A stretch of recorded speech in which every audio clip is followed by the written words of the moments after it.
숨가쁜 현대 사회의 번잡함 속에서 우리는 수많은 정보와 경쟁, 그리고 알 수 없는 미래에 대한 불안감으로 인해 늘 마음의 압박감을 느끼고 살아가죠. 어쩌면 당신의 어깨를 짓누르는 그 무거운 마음의 짐이 마치 당신 혼자만의 고통인 것처럼 느껴질지도 모르겠습니다. 하지만 정말 그럴까요? 인류는 수천 년의 장구한 역사 동안 바로 이 질문과 치열하게 씨름하며 답을 찾아왔답니다. 지금 당신이 겪는 괴로움이 결코 새로운 것이 아니라는 사실에 조금은 위안을 얻으셨으면 좋겠습니다. 놀랍게도 먼 옛날의 위대한 황제부터 이름 없는 노예 철학자까지 시대를 초월한 수많은 선조들 역시 우리와 똑같은 마음의 짐을 짊어지고 살았다는 것을 알고 계신가요? 그들은 고통과 역경 속에서도 흔들리지 않는 내면의 평화를 찾기 위해 끊임없이 고뇌하고 탐구했습니다. 오늘 우리는 그 지혜로운 선조들의 발자취를 따라가 볼 겁니다. 그들이 어떻게 마음의 짐을 내려놓고 진정한 평온을 찾았는지, 그 실천적인 통찰 속에서 당신만의 해답을 발견하게 되실 겁니다. 단순한 위로를 넘어 삶을 변화시킬 깨달음을 얻게 되실 거라는 기대가 드실 거예요. 자, 그럼 시간 여행을 떠나볼까요? 가장 먼저 우리가 들여다볼 지혜는 바로 고대 로마 시대의 스토아 철학에서 찾을 수 있습니다. 고대 로마의 철학자들이 서재에서 고요히 명상하는 모습이나 전쟁터에서 고뇌하던 황제의 모습, 심지어 족쇄에 묶인 채 가르침을 전하던 노예 철학자의 모습이 떠오르시나요? 이들은 모두 스토아 철학의 핵심 가르침을 따랐던 인물들이죠. 스토아 철학의 가장 중요한 메시지는 바로 이것입니다. 우리 손으로 바꿀 수 있는 일과 아무리 애써도 바꿀 수 없는 일을 명확히 나누고 후자에 대한 미련이나 집착을 과감히 내려놓는 것. 생각해보세요. 우리는 비가 올지 안 올지를 통제할 수 없지만 우산을 가져갈지 말지는 선택할 수 있죠. 다른 사람의 생각이나 행동을 바꿀 수는 없지만 그에 대한 우리의 반응은 조절할 수 있습니다. 스토아 철학자들은 바로 이 지점에 주목했습니다. 우리의 고통은 외부 사건 그 자체에서 오는 것이 아니라 그 사건을 우리가 어떻게 받아들이고 해석하는가에서 비롯된다는 것이죠. 마치 쏟아지는 비를 피할 수 없을 때 비에 젖는 것을 한탄하며 불평할지 아니면 비를 맞으며 걷는 운치 있는 순간으로 받아들일지는 온전히 우리의 마음에 달려있다는 것입니다. 이 가르침을 실천했던 대표적인 인물들을 만나볼까요? 먼저 노예 출신 철학자 에픽테토스입니다. 그는 끔찍한 환경 속에서 육체적 고통을 겪으면서도 자신의 통제 밖에 있는 것들에 연연하지 않고 오직 자신의 생각과 태도만을 통제하며 내면의 자유를 지켰습니다. 그의 눈빛은 족쇄에 묶여 있었지만 그 누구보다 자유로웠던 것이죠. 다음으로 로마 제국의 황제 마르쿠스 아우렐리우스를 빼놓을 수 없습니다. 그는 막강한 권력을 가졌지만 끊임없는 전쟁과 전염병, 정치적 암투 속에서 무거운 책임감과 고뇌에 시달렸습니다. 하지만 그는 매일 새벽 일어나 명상하고 글을 쓰며 자신의 내면을 다스리고 외부의 혼란 속에서도 평정심을 유지하는 법을 익혔습니다. 그의 명상록은 오늘날까지도 수많은 사람에게 지혜와 용기를 전해주고 있습니다. 그리고 또 한 명의 스토아 철학자, 세네카가 있습니다. 그는 부유한 철학자이자 네로 황제의 스승으로 권력의 정점에서 삶의 부침을 모두 겪었습니다. 부와 명예가 가져다주는 유혹과 정치적 숙청의 위협 속에서도 그는 우리가 통제할 수 없는 것에 마음을 쓰지 말고 오직 우리의 덕성과 지혜를 기르는 데 집중하라고 가르쳤습니다. 이처럼 스토아 철학은 우리에게 삶의 불확실성 속에서도 흔들리지 않는 단단한 내면의 평화를 찾는 방법을 제시하고 있습니다. 외부의 파도에 휩쓸리지 않고 우리 마음의 닻을 깊이 내리는 법을 알려주는 것이죠. 다음 이야기에서는 또 다른 지혜를 찾아 떠나보겠습니다. 이전 이야기에서 우리는 로마의 철학자들과 황제들이 어떻게 내면의 평화를 찾아갔는지 살펴보았죠. 그들은 우리가 통제할 수 없는 외부의 것에 흔들리지 않고 오직 자신의 덕성과 지혜를 갈고 닦는 데 집중했습니다. 서양의 스토아 철학이 이처럼 견고한 내면의 닻을 내리는 법을 가르쳐 주었다면 이제는 동양의 지혜 속에서 또 다른 해답을 찾아 떠나볼 시간입니다. 동양 사상은 우리에게 마음의 짐을 비우고 자연의 흐름에 몸을 맡기는 여유를 가르쳐 줍니다. 자, 한번 상상해 보시죠. 거대한 강물이 끊임없이 흘러가는 모습으려. 강물은 어떤 목표를 향해 억지로 흐르지 않습니다. 그저 자연스럽게 낮은 곳으로 흘러갈 뿐이죠. 도교에서 말하는 무의자연, 이 바로 이런 태도와 닮아 있습니다. 무의란 아무것도 하지 않는다는 뜻이 아니라 억지로 인위적인 노력을 가하지 않고 자연의 순리에 따라 행동하는 것을 의미합니다. 우리가 삶에서 마주하는 수많은 문제와 고민들, 때로는 그 짐을 억지로 짊어지고 해결하려 애쓰는 과정 자체가 더 큰 스트레스를 불러오기도 하죠. 하지만 도교는 우리에게 그저 강물처럼 흘러가라고 속삭입니다. 바람에 흔들리는 대나무처럼 유연하게, 구름처럼 자유롭게 말이죠. 고대 중국의 현인들은 인위적인 욕망과 집착이 바로 마음의 짐을 만드는 근원이라고 보았습니다. 어떤 것을 소유해야만 한다는 생각, 반드시 이루어야 한다는 강박, 혹은 다른 사람보다 더 나아야 한다는 비교의식 같은 것들이 우리를 얽매는 사슬이 되는 겁니다.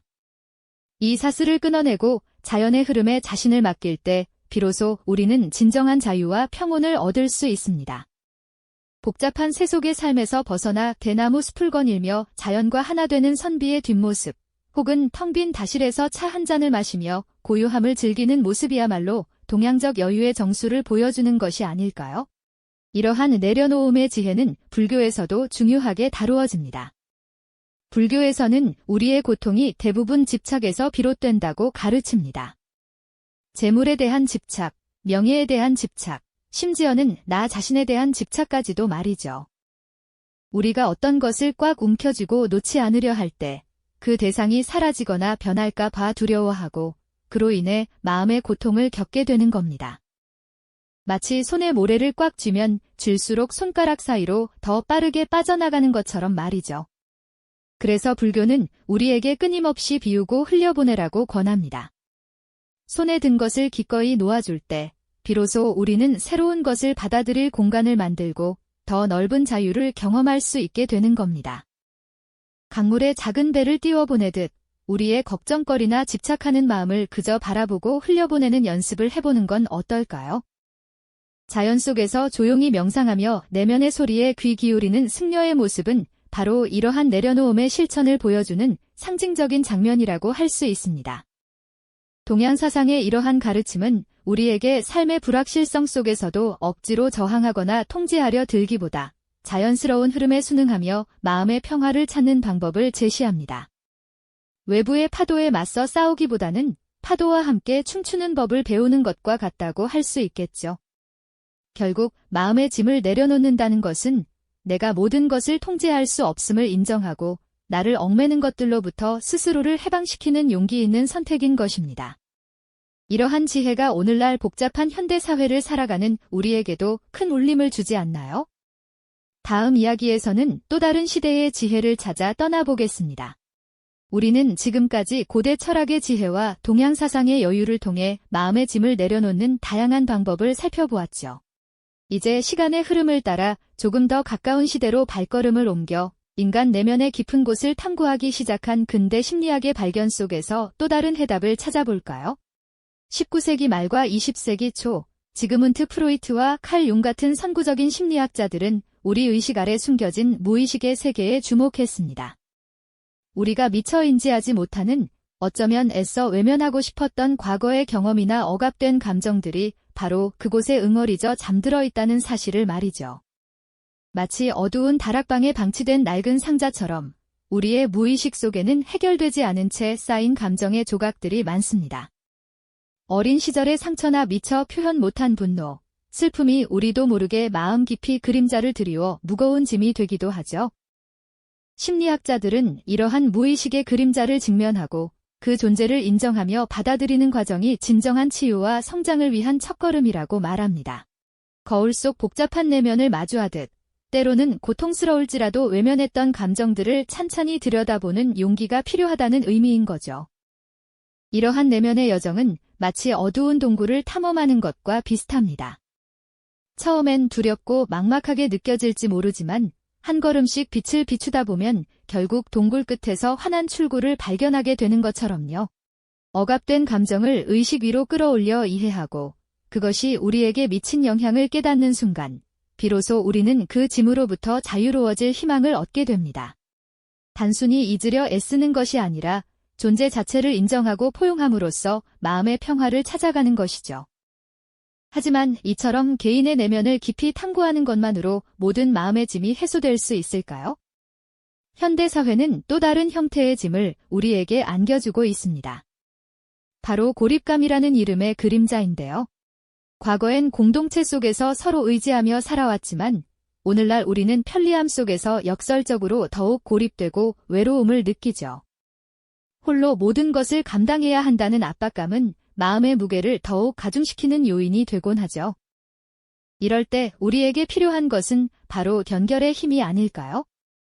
마음의 짐은 결코 혼자 짊어져야 할 숙명이 아니죠. 역사 속 수많은 재난과 위기에서 인류는 서로에게 손을 내밀고 함께 극복해왔습니다. 작은 불씨가 모여 큰 불꽃을 이루듯 개개인의 아픔이 공동체 안에서 공유될 때 그 무게는 가벼워지고 새로운 희망의 에너지가 샘솟는 것을 우리는 수없이 목격했죠. 서로의 이야기에 귀 기울이고 공감하며 때로는 그저 곁에 있어주는 것만으로도 상상 이상의 위로와 용기를 얻을 수 있습니다. 결국 시대를 초월해 마음의 짐을 내려놓으려 했던 인류의 노력들을 되짚어보면 모든 지혜가 한 가지 공통된 메시지를 전함을 깨닫게 됩니다. 그것은 바로 나 자신을 온전히 이해하고 있는 그대로 받아들이며 세상과 조화롭게 살아가는 법을 배우는 것이라는 사실이죠. 이 깨달음은 우리에게 깊은 공감과 함께 나도 할 수 있다는 희망과 용기를 전해줍니다. 마음의 짐은 결코 나만의 고통이 아니라 인류 공동의 과제였으며 그 해답은 의외로 우리 주변, 그리고 역사 속에 이미 존재했다는 안도감을 선사하죠.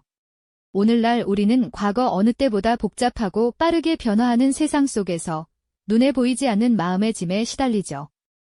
하지만 역사 속 지혜는 단지 오래된 기록이 아니라 지금 이 순간 당신에게 필요한 마음의 나침반이 되어줄 수 있습니다.